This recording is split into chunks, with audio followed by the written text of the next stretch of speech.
अस्सलाम वालेकुम। आज का जो हमारा टॉपिक है वो है फॉरवर्ड चेनिंग और बैकवर्ड चेनिंग।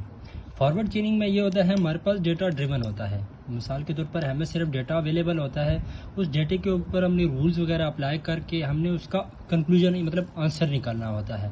फॉर एग्जांपल अभी हमारे पास हम ले लेते हैं यहाँ पर x is equal to 1, Y equal to 2।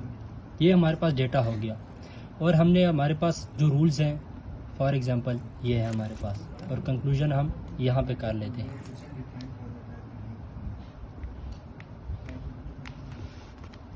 Rules for example अब हम करते हैं, अगर हमारे पास if x is equal to 1 and y equal to 2, ये हमारे पास किसके इक्वल हो, हम कहते हैं हमारे पास z के इक्वल होना चाहिए। और हमारे पास इफ़ अगर z इक्वल टू 3 है तो हमारे पास किसके इक्वल हो, a इक्वल टू 4 हो, तो हमारे पास कंक्लूजन क्या आ गया, a इज़ इक्वल टू 4 आ गया। ये हमारे पास है फॉरवर्ड चेनिंग। अब बैकवर्ड चेनिंग क्या होती है, हमें उसमें ना ये गोल गिवन होता है, हमें कंक्लूजन गिवन होती है, a में 4 गिवन होगा और हमने इसके ऊपर अप्लाई करने होंगे जो रूल्स होंगे, रूल्स वगैरह अप्लाई करके हमने ये प्रूव करना होगा कि ये प्रूव होता है कि नहीं प्रूव होता। प्रूव और डिसप्रूव हमने बेसिकली करना होता है। इसमें स्टेट हमारे पास गिवन होती है, जो आंसर होता है वो गिवन होता है, हमने उसको डेटे पे लेके आना होता है कि हमारे पास जो ये आंसर है, ये जो मैंने जो डेटा था वो बन रहा है कि नहीं, हमने बैकवर्ड से फॉरवर्ड चेनिंग पे आना होता है। अब फॉर एग्जांपल हम फॉरवर्ड में यहाँ से यहाँ पर गए थे, बैकवर्ड में हम वापस आ जाते हैं। बैकवर्ड में अब हमारे पास ये है कि a इक्वल टू हमारे पास 4 गिवन है। कब गिवन था, जब a इक्वल टू 4 हमारे पास तब था जब हमारे पास z की वैल्यू क्या थी, 3 थी, तब हमारे पास ये आया। और z की वैल्यू इक्वल टू 3 तब कब थी, जब हमारे पास x इज इक्वल टू 1 और y इक्वल टू 2 था, तभी हमारे पास इस तरह प्रूव हो जाता है। इसी तरह हमारे पास ये होता है फॉरवर्ड में, ये कि हमारे पास डेटा गिवन होता है और बैकवर्ड में हमारे पास क्या होता है, गोल गिवन होते हैं। बस इसी तरह हम उसके ऊपर रूल्स वगैरह अप्लाई करके हमने जो डेटा प्रूव या डिसप्रूव करना होता है। उम्मीद है कि आपको समझ आ गई हो। इंशाल्लाह आपसे मिलते हैं फिर नेक्स्ट वीडियो में। अस्सलाम वालेकुम। आज का जो हमारा टॉपिक है वो है फॉरवर्ड चेनिंग और बैकवर्ड चेनिंग।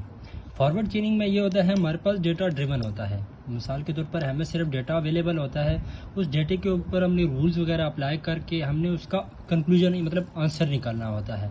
फॉर एग्जांपल अभी हमारे पास हम ले लेते हैं यहाँ पर x is equal to 1, Y equal to 2। ये हमारे पास डेटा हो गया और हमने हमारे पास जो रूल्स हैं फॉर एग्जांपल ये है हमारे पास, और कंक्लूजन हम यहाँ पे कर लेते हैं।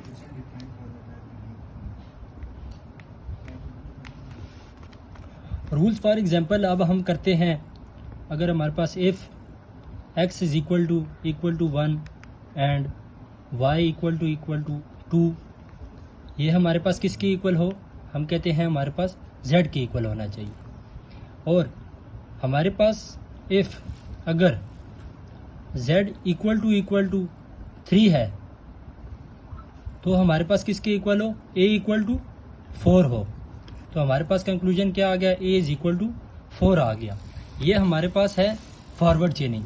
अब बैकवर्ड चेनिंग क्या होती है, हमें उसमें ना ये गोल गिवन होता है, हमें कंक्लूजन गिवन होती है, a में 4 गिवन होगा और हमने इसके ऊपर अप्लाई करने होंगे जो रूल्स होंगे, रूल्स वगैरह अप्लाई करके हमने ये प्रूव करना होगा कि ये प्रूव होता है कि नहीं प्रूव होता।